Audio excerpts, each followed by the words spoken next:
Hey Psych2Goers, what is happiness and how do we obtain it?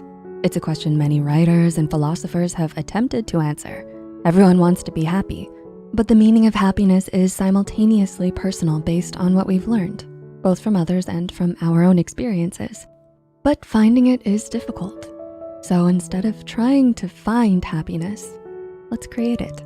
Here are 6 ways to live a happier life. Number 1, acknowledge, understand, accept, and let go of negative emotions. When we say let go of negative emotions, we don't mean pushing them away or repressing them. The first step to living a joyous life is to acknowledge, understand, accept, and let go of negative emotions. Anger, sadness, and fear are all examples. Having these negative emotions doesn't have to be a bad thing though. For example, anger alerts you of a boundary being crossed, while fear tells you that there is some kind of danger present. But when you ignore, suppress, or dwell on these negative emotions for too long, they can cause you to feel worse about yourself.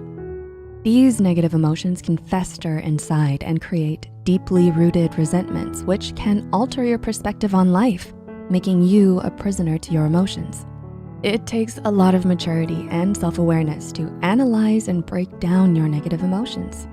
Elizabeth Scott, PhD, suggests a method called TEARS, which stands for teach, express, accept, reframe, and social support. This distills down to learning and listening to how your body responds to negative emotions and using them to learn about yourself and to grow into a wiser and happier person. Number 2, practice gratitude. If you're stuck in the toxic hustle culture, you won't be able to find long-term happiness. It doesn't matter how many achievements you have, you won't be enough to satisfy your desire, which is why it's important to celebrate the little things. Make your heart happy. Allow yourself to appreciate the little things, the things that you already have in your life. There's plenty of research linking gratitude to happiness. An article by Harvard Health states that practicing gratitude helps you acknowledge the good things in your life and can help you feel connected to something greater than yourself. Practicing gratitude forces you to look past your worries and perceived losses and to focus on the things that are before you now. If you look closely, you will find so many things to be grateful for. Gratitude instills in you a sense of contentment for the things you have and an acceptance for the things to come. One way to practice gratitude is to keep track of the things you are grateful for in a journal, starting with writing 3 things you're grateful for each day. Number 3, try new experiences. Is there something you'd like to try out? Making new experiences is another way to live a joyous life. It gives you confidence and a reason to be proud of yourself. Having new experiences can also help you replace bad experiences. Going on vacations, traveling to exotic countries are not the only things you can do. You can simply try something new, like going to a new restaurant to eat. Number 4, stay committed to what you're passionate about, no matter what.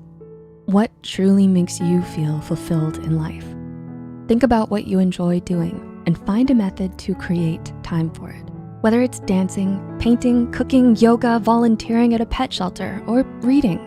Seeking fulfillment boosts your self-esteem and helps you realize that your happiness does not depend on other people's perceptions or even your own. It helps you trust your strength and overcome your fears. A way to seek self-fulfillment is to work towards your goals and ambitions and try to accomplish them. It doesn't matter if they're small. Accomplishing small goals can also give you a reason to be proud of yourself. Number 5, make a conscious effort to build meaningful relationships with people who add value to your life. It's easy to lose touch with the people you care about, especially when you're too occupied with your personal and professional life. However, when people are on their deathbeds, many agree that the most important thing in life is to have meaningful relationships with others. Even if it takes time and effort, it's important that you make an attempt to keep in touch with the people you care about and don't take them for granted. And number 6, share the happiness. Emotions are contagious. They trickle down through our interpersonal relationships and affect those around us. Nicholas Christakis, professor of medical sociology and medicine at Harvard Medical School, found that happiness is a collective phenomenon. One of his studies suggests that the closer, whether in distance or relation, you are with someone who is happy, the happier you will become. The theory sounds a bit strange, but think about the last time you hung out with a friend and how you felt after. How you both felt during or prior to hanging out are transmitted unconsciously in conversation, which then affects how you feel. The great thing about this is that happiness and other positive emotions can be transmitted and come back to you. So the more you spread happiness, the better you will feel. Have you tried to do any of these things? And how did it make you feel? Let us know in the comments below. The references and studies used are added in the description below. Until next time, take care and thanks for watching.